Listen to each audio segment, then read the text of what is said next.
Hi, my name is Noah, and welcome to Melodic Cam Project. Take it away, Levi. Welcome to the Melodic Caring Project. Today we connect with children's music phenom and Seattle-based musician Chris Ballew. Chris is also known for his outstanding work with the iconic alternative rock band Presidents of the United States of America. Chris tells us a little about the hook and music's ability to literally and physically bring us all together. Oh so cute, oh so grumpy, sea is smooth and your shell is bumpy. I feel good but you feel funky. Hey, hey, pretty crabby. Chris Ballew, Mr. Caspar Babypants himself, thank you so much for being with us today. How are you? I'm doing pretty good. I'm staying creative and positive and, just kind of using this time to make music. So I'm feeling, once the musical ideas run out, check back with me. I don't know how I'll feel then, but for now, I'm creative and happy. Good. Well, I think that is kind of an important question that we've been asking is exactly that, right? How has this circumstance impacted you, and what are you, it sounds like you're using music to continue being engaged and being excited and being creative. How's that experience been for you? It's been good. I have so many ideas, so many songs backlogged and piled up that I've really been squeezing every ounce of opportunity out of this time when all my shows are postponed or canceled. And I've got three full-length albums that I'm working on and a 4-song single. Oh, wow. So for me, it's just been a little bit of a gift. Honestly, it's been a gift to be able to be in my studio working. And, once I get started working on an album, it's a very intense mental experience. I'm swimming around in this album, like how each song relates to the others and the sounds. And I'm the one that, makes sure the album sounds right, and I mix them and I master them and I do all the work that generally artists give to other people. So having all this time has been nice because I've been able to relax and be really into it and patient. And so, yeah, it's an exercise in giving yourself a little space to be, usually I get very intense about making these albums, and I'm trying to use the time to not be as intense. So, which is better for me and better for my whole body and my system and my mind and my happiness. So, it's a good opportunity to slow down. Yeah, that makes sense. I'm curious, do you feel like the intensity comes from the sense that you have a specific allotted amount of time to accomplish it, and now you have more time, so some of the tension has gone out of it and you can just really live in that moment? Yeah, I think so. Also, just in general, over the last many, many years, I've felt like I have 20 records in me as Caspar Babypants, and I had this feeling like, oh, I hope I get to the end. I hope I get to finish this arc. And it's been this, like, a little bit of this funny feeling of scrambling, like, I got to get all these songs out. I got to get them out. I don't really want to sit on them. I want people to hear them. So I get so excited about people being able to share the song, or me being able to share the songs with people, and people being able to share the songs with themselves and other families, that I get frantic. So Got it. It's more like I feel like a fuse is burning and I don't want it to get to the bomb. Like a closing window. Yeah, or something. I don't know why. It's funny, but it's been a great motivator too. Sure. It's but it is nice to, I've got 3 more records to go, and I think that might be the end of my arc. I can't come up with any more ways to sing about bugs and food and So you have nature. You have 17 records out currently, and you've got 3 more in the pipeline. I'm going to make it to 19 full-length records, and then the 4-song single is cover songs. These 4 cover songs that I've been working on. So I guess, yeah, it'll be 19, 20-ish. I've put out a bunch of vinyl collections too, so I could round up to 20.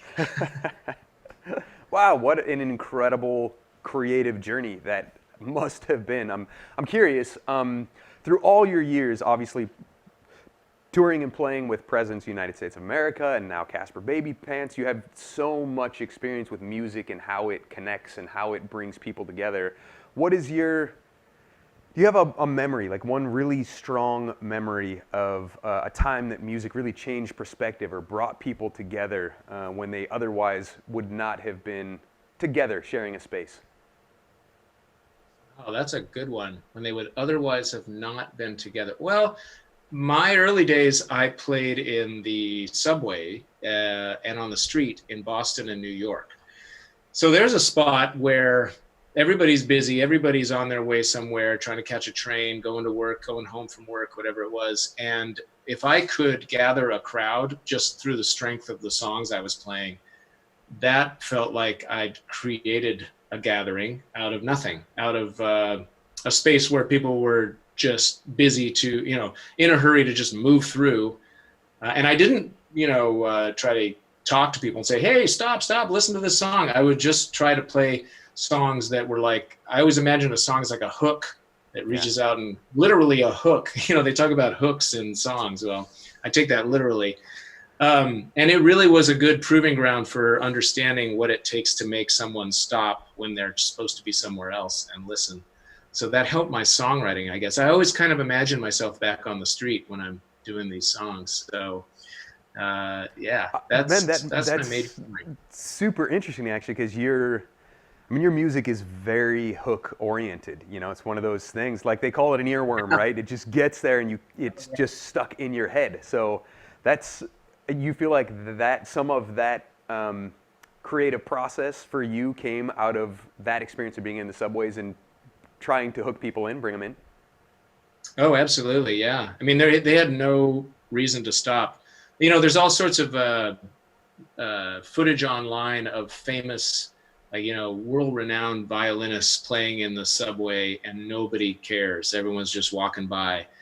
I don't know. It's a funny thing where I think people need to, I don't know exactly what that means, but I do feel super proud that I was able to kind of like grab people's attention when they were so distracted, especially since it's not about virtuosity or proficiency, really, I guess.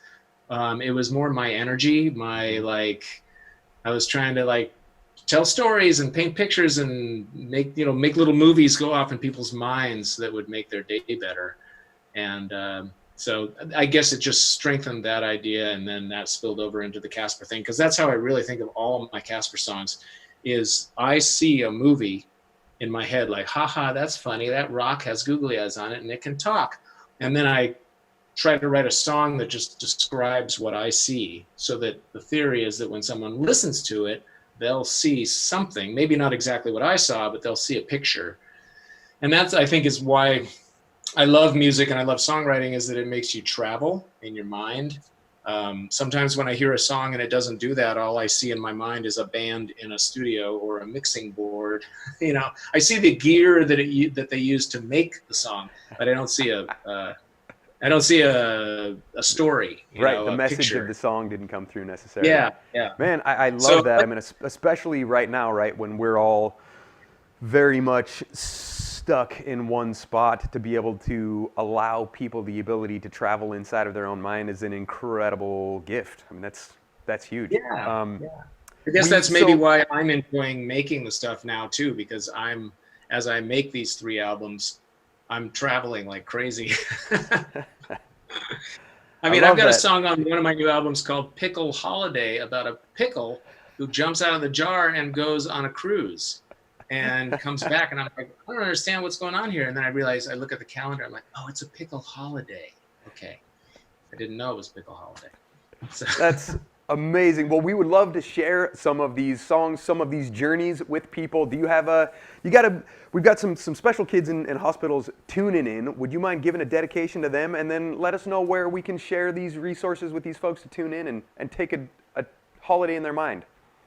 Sure, absolutely. So the main place to go, and you kids who are in the hospitals can do this anytime, which is great. You can go to babypantsmusic.com, and there's a little word called stuff, and you hit the stuff word, and then a menu drops down and you'll see Tiny Song Jukebox. And you hit Tiny Song Jukebox and you'll go to a page on my website where there's a whole series of videos, and all the videos are one song performed live here in my studio. And you can make your own Caspar Baby Pants show happen. All the songs you want. Don't listen to the songs you don't want. Listen to the ones you do want over and over if you want. And you can do it anytime. So I want to dedicate the entire Caspar Baby Pants Tiny Song Jukebox to Jessica. I see you. Angela, I see you. Catalaya, I see you. Rickson? Where's Rickson? Oh, there you are. Hi, Rickson. How's it going? All the kids at Covenant Children's Hospital. Wait a minute. Do I see you?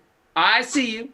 And then all the kids at Monash Children's in Australia. It's a little further, so I have to wait a second to see you. Oh, there you are. What's up, Australia? Took a while. There's a delay. You know, you're a long ways away. All right. So that's what I have to say on that.